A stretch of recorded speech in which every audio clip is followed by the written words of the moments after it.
We're going to be looking at the Nikon FM2n camera.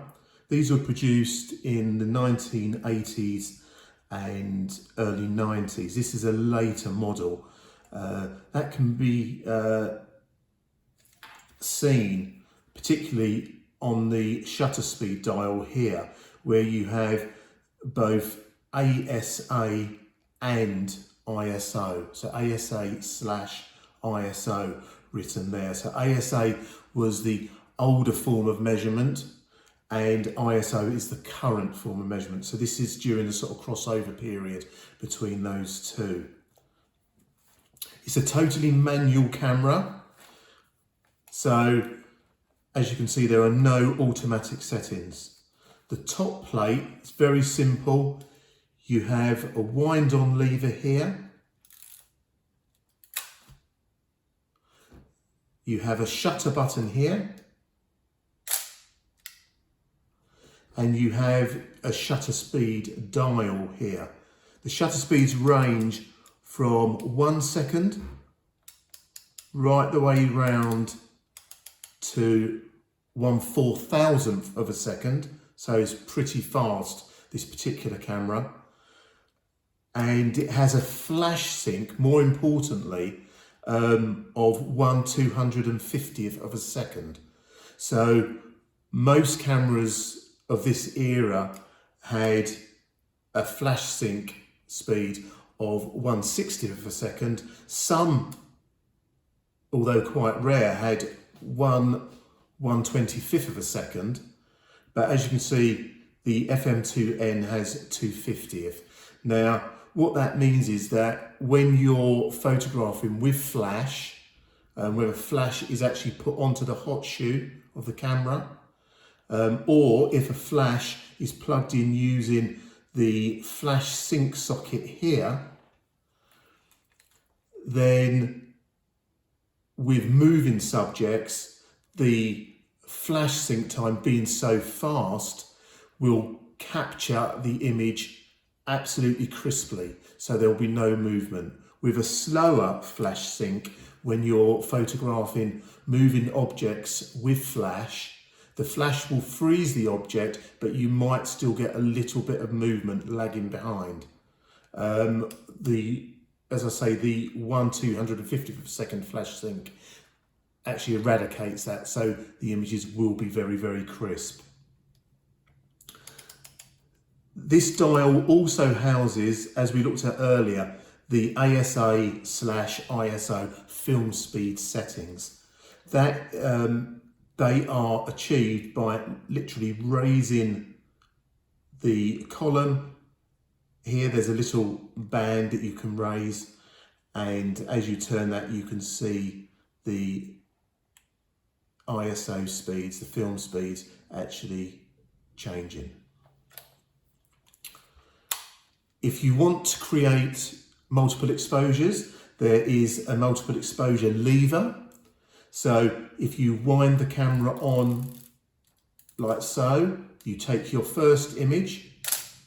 If you want to overlay a second image over that same image and not wind the film forward in the camera, there's this little lever here to the right of the wind on lever.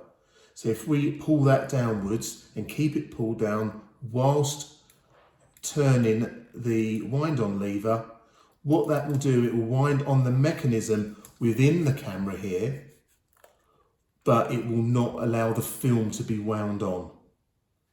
When you take the picture again, then another image is taken over the previous one.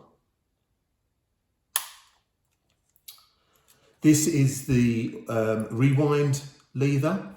On the bottom, we have a button which, when you get to the end of the film, the button is depressed, and then whilst holding that in, you can rewind the film back.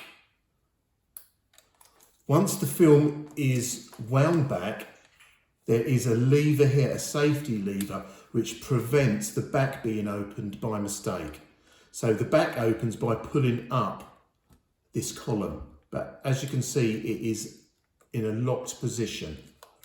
By moving that switch, you can then, that activates that column. And you can pull that up and then it will literally pop the back open in order for you to be able to load the film. We will look at loading the film in another video. The back of the camera has a little window here.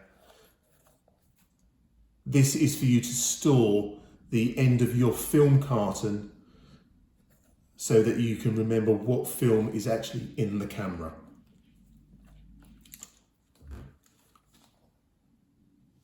Now on the front of the camera, we have this button here. This button removes the lens. So to remove the lens, we press in the button and we turn the lens. So the black dot on this collar corresponds to the white dot. That can then be removed. To put it back on, you simply align the dots. You must align the dots because you don't want to scratch or damage any of the other fittings on the lens. So you align the black dot to the white dot, push down lightly, and then turn until it clicks.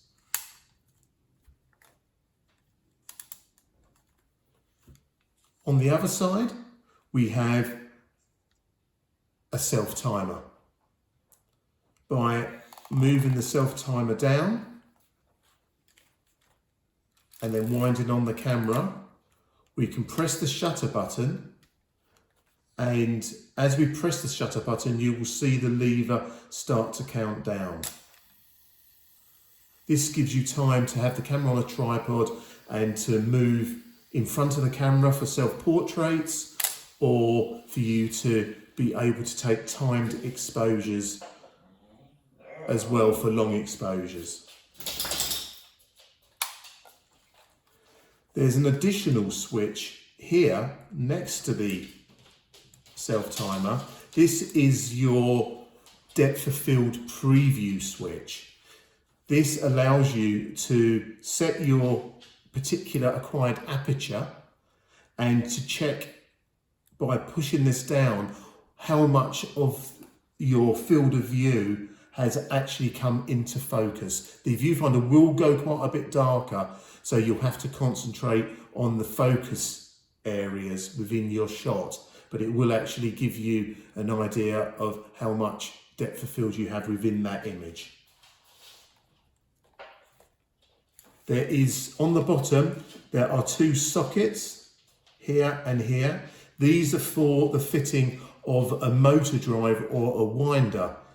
Motor drives and winders allow you to take images consecutively. So you can literally press down, it would have an additional shutter button here because the winder bolts onto the bottom of the camera, and on the top of the winder you will have a separate shutter button that when you press that down, you will, instead of having one frame taken, it will be a continuous range of frames being taken, and that can be adjusted in the amount of frames you want to actually take per second.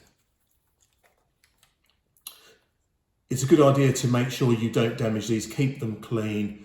It'd be nice if they had caps on them, but they don't come with caps, unfortunately.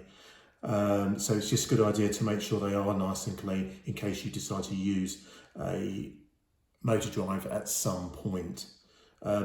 This is pretty straightforward. This is your tripod bush to attach the camera to a tripod.